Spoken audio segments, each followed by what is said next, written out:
Pai, Senhor, irmãos. Graças a Deus. Estou bastante feliz de estar aqui nesta casa. Amém. E eu tomo posse de tudo que foi realizado aqui. Enquanto vocês estavam falando a respeito da campanha das bênçãos, e eu estava meditando comigo, né?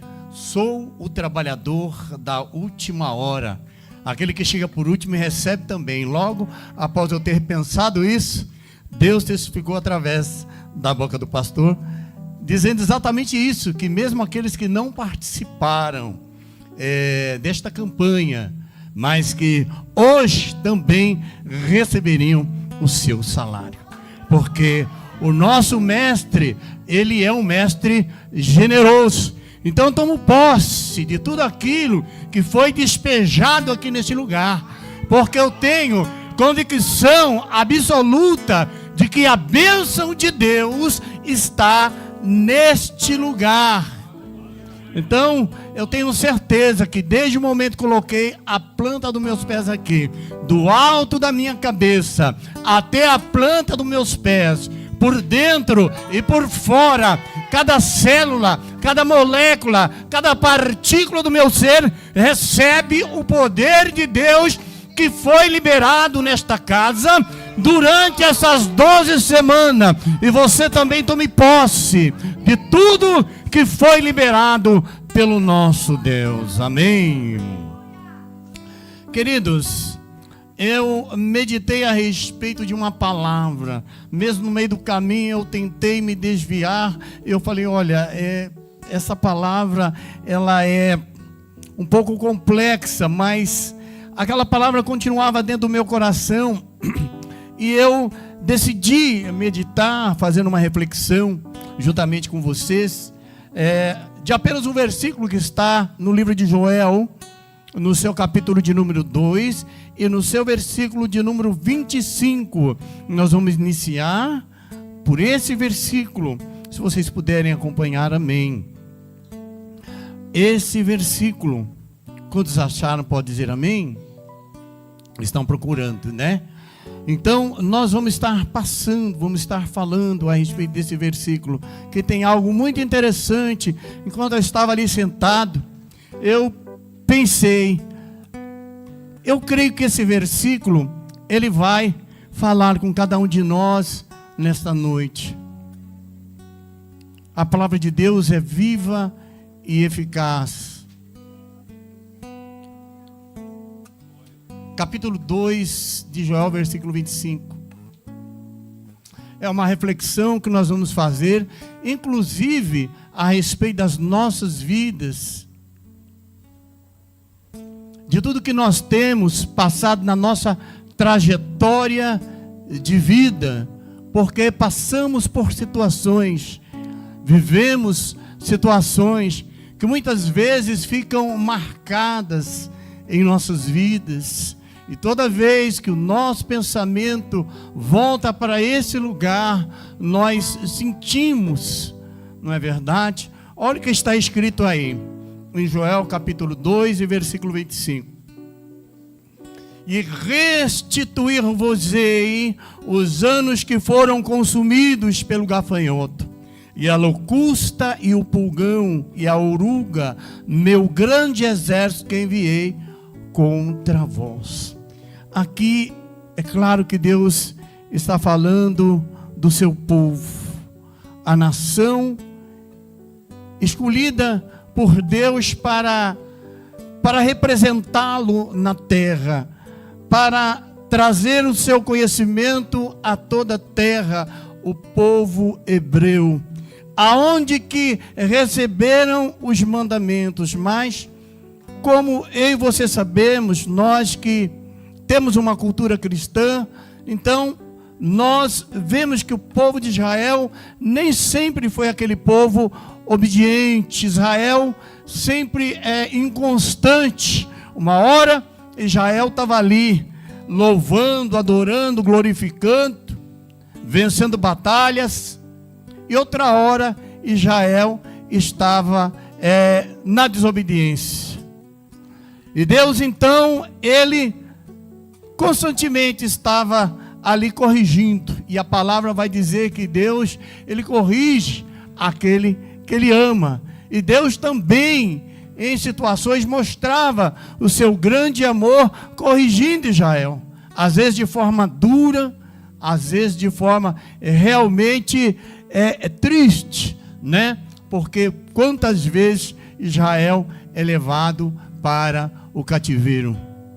Quantas vezes Israel teve que estar ali, né, na servidão, no local completamente desconfortável, um local aonde eles tinham que estar obedecendo. Veja, a realeza da terra, né? A realeza da terra, mas ali subjugado por adversários que não adoravam a Deus, adoravam a outros deuses, e eles tinham que estar ali, e a escravidão era dura, era ali uma coisa opressiva, aonde toda a sua dignidade era ali perdida, né? Seus filhos, suas filhas, suas mulheres, suas crianças eram levados ali a estar como escravos. E eles, então, estavam em situação de choro, situação de angústia. E quantas vezes nós vemos que estavam ali na Babilônia, por exemplo, e estavam ali, alguns ainda chegavam para ele e diziam: olha, canta para nós alguns louvores, igual vocês cantavam lá. Nós queremos ouvir vocês cantarem, nós queremos ouvir vocês louvar, né? Queremos ver vocês adorar o vosso Deus. E ele dizia: como podemos adorar o nosso Deus nessa situação completamente adversa, completamente contrária à situação que nós estávamos habituados? Então, nós vamos acompanhar Israel em muitas situações realmente sofrendo. Nessa situação específica, ainda nós vemos que era situação de escassez, situação aonde as pragas vinham e acabavam com tudo que eles haviam plantado. E tudo que eles plantavam ia embora, nada prosperava, nada ia para frente. Estavam em situações realmente muito difíceis. É quando Deus, Ele entra e faz esta promessa. Ele diz: e restituir-vos-ei os anos que foram consumidos pelo gafanhoto.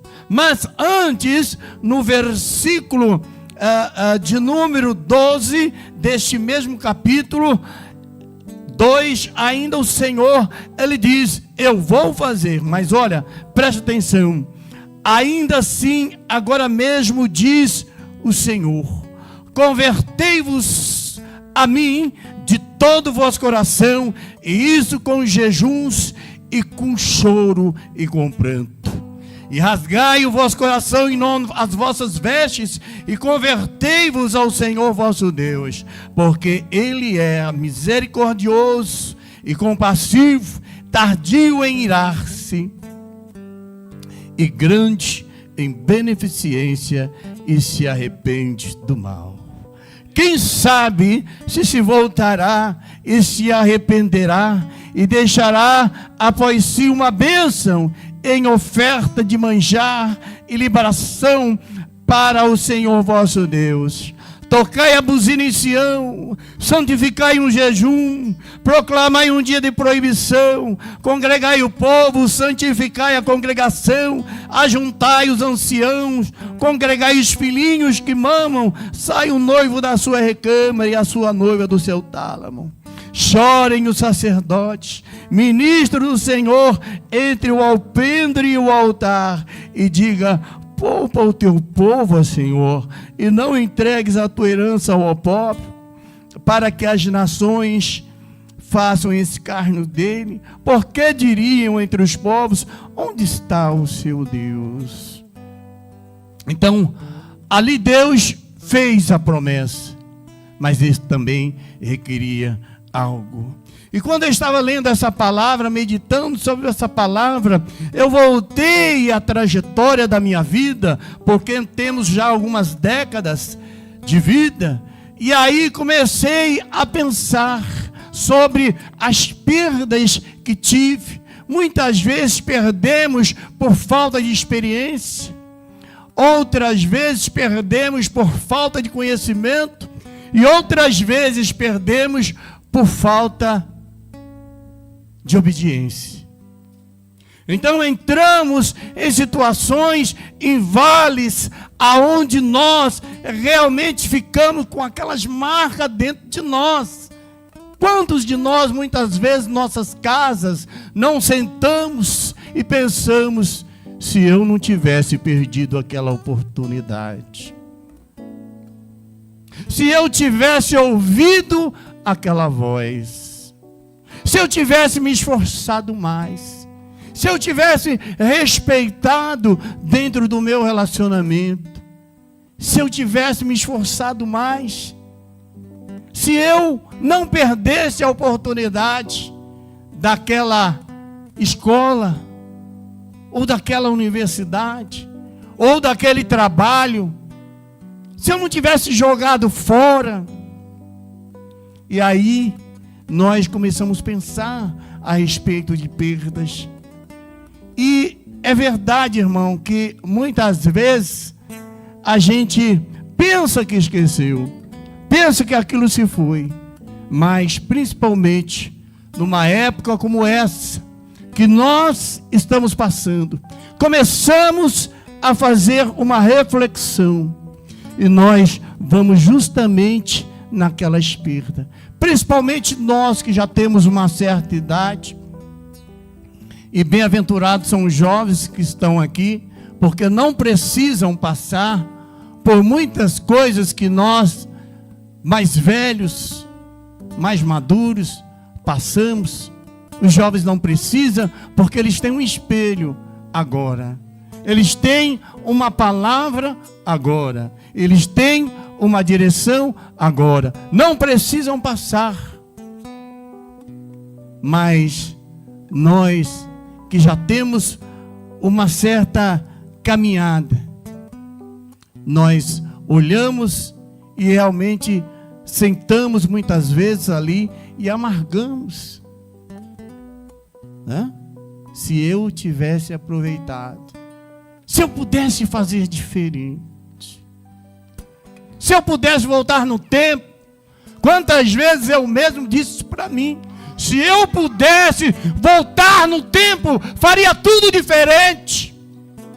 Se eu tivesse obedecido, se eu tivesse com o meu ouvido, meu coração aberto, quem sabe eu poderia estar numa situação diferente. E Deus, Ele mostra que Ele pode restituir. Nós estamos numa época de final de ano, e a mensagem que Deus colocou no meu coração é essa: restituir-vos-ei os anos que foram consumidos pelo gafanhoto, a locusta, o pulgão, o meu grande exército que enviei contra vós.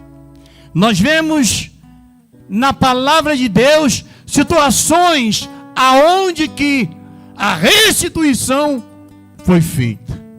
Se nós lembrarmos da história do menino sonhador, José, creio que a maioria conhece a história de José. José tem um sonho, e como todo aquele que tem um sonho maravilhoso, ele não quer ficar só para si. Não resiste, é muito forte. Eu quero sair contando. E ele saiu contando. E quando seus irmãos ouvem, se enchem de ira, de inveja, e ali resolvem sabotá-lo. Até porque ele era o filho mais querido do seu pai. Eles tinham raiva. Como? A gente chegou antes. E ele agora, tão novo. E nosso pai só dá atenção para ele, só ama ele. E aí jogaram ele numa cisterna. E aí começam as perdas de José. Jogado numa cisterna. E aí de uma cisterna é vendido como escravo. E aí vai para a casa de Potifar. E aí é caluniado. É perda ou não é? É perda. Caluniado vai para a prisão. E quando vai para a prisão, ali ele fica. Deus, a excelência do Espírito de Deus estava sobre ele. E ele agora começa a administrar. E ele tem uma visão, ele tem uma interpretação de um sonho de alguns prisioneiros que estavam lá. Mas o prisioneiro sai da prisão e não se lembra dele. Ele fica 2 anos lá dentro. É perda ou não é? É perda. Mas a palavra de Deus sempre se cumpre. E restituir-vos-ei aquilo que foi consumido pelo gafanhoto. E chega o dia de José, ele ser reconhecido. Nós muitas vezes pensamos, a gente lê tão rapidamente, que até não percebe que se passaram anos de perdas, porque ele saiu de casa, talvez um adolescente, um menino, uma criança, e ele vai se tornar governador do Egito, mas já adulto. Então, a perda dele foi doída, foi sofrida, não foi uma coisa no estralar de dedos. Não foi. Foi uma coisa que realmente houve ali um tempo. Mas Deus realizou na vida dele, cumpriu a promessa. Se nós formos ver também um dos exemplos mais conhecidos da palavra de Deus, que é a vida de Jó. Creio também que todos conhecem. E Jó, um homem que de repente, ele tinha tudo. E era um homem zeloso, não era um homem desobediente. A Bíblia diz que ele sacrificava pelos seus filhos. Então ele era zeloso, temente a Deus. Mas de repente a perda veio para cima dele. Veio para cima dele. E ele perde tudo. De repente é só notícia ruim que chega. Olha, o gado morreu. Boi, vaca, jumento, enfim, todos os animais que ele tinha lá, foi-se tudo. Cada hora chegava um mensageiro entregando uma má notícia. E por fim, chega a notícia: seus filhos morreram, viu, Jó? Suas filhas também. Morreram todos. E agora o que sobra para esse homem? Nada. Mas ainda ele tinha saúde. Mas nem a saúde. Porque agora ele é tomado de uma lepra. E o que sobra para ele é apenas um caco de telha. Veja a situação.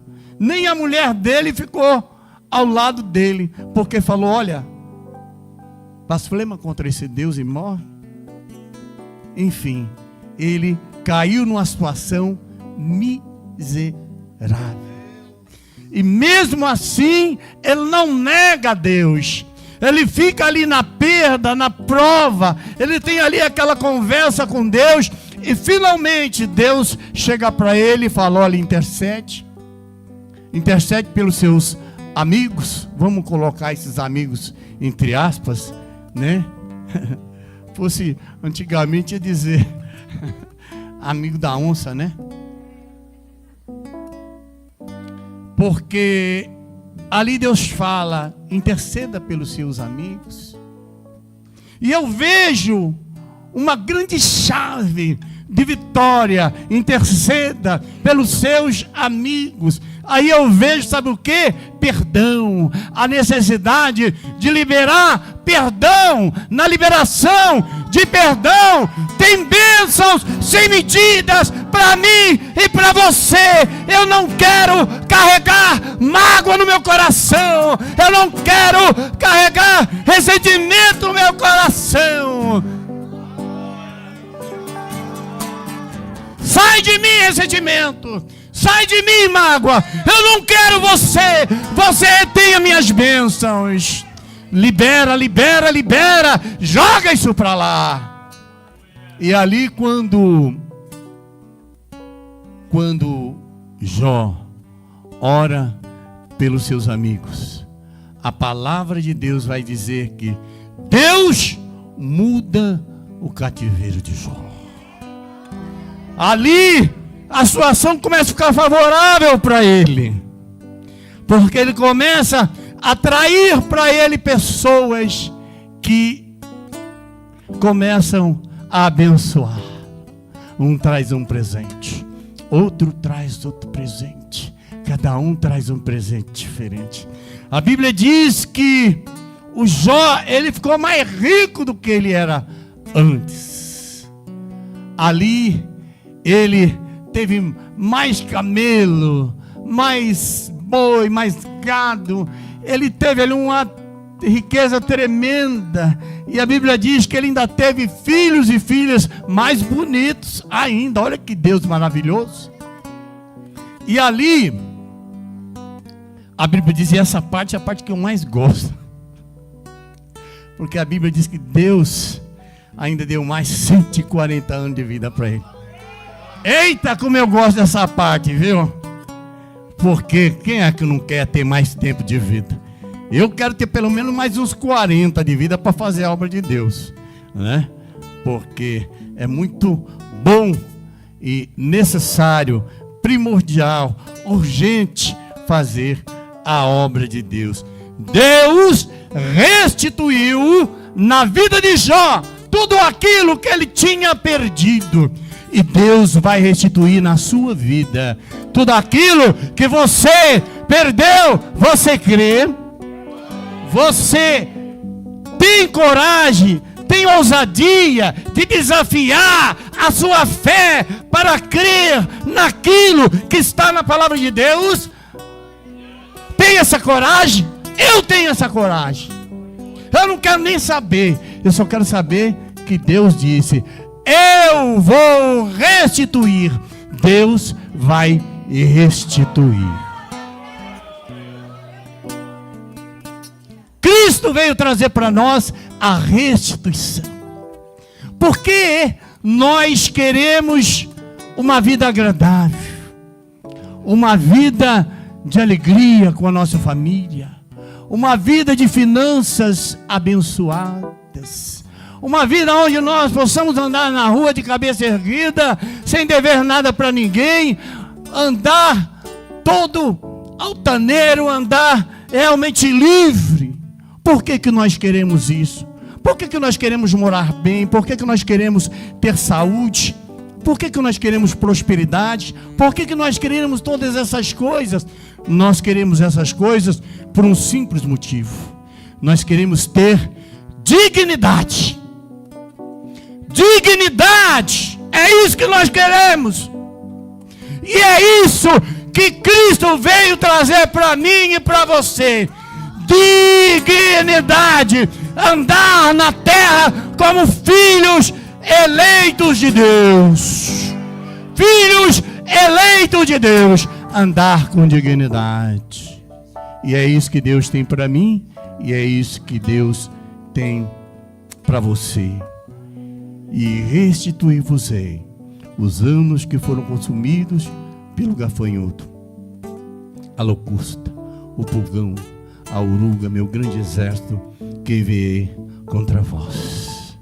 Ainda que a doença tenha te abatido, ainda que o desemprego, problema no relacionamento, a família, tantas coisas que você pode ter perdido durante a tua trajetória, mas Ele está prometendo que vai restituir. Toma posse nessa noite. Toma posse nessa noite. A bênção de Deus está neste lugar. O poder de Deus que faz acontecer, que muda história, está neste lugar. Toma posse nesta noite. Amém? Eu encerro essa palavra regozijado, sabendo que a palavra do Senhor, ela não volta vazia, mas ela irá e fará tudo aquilo para o qual foi enviada. Que Deus os abençoe, e eu agradeço a oportunidade.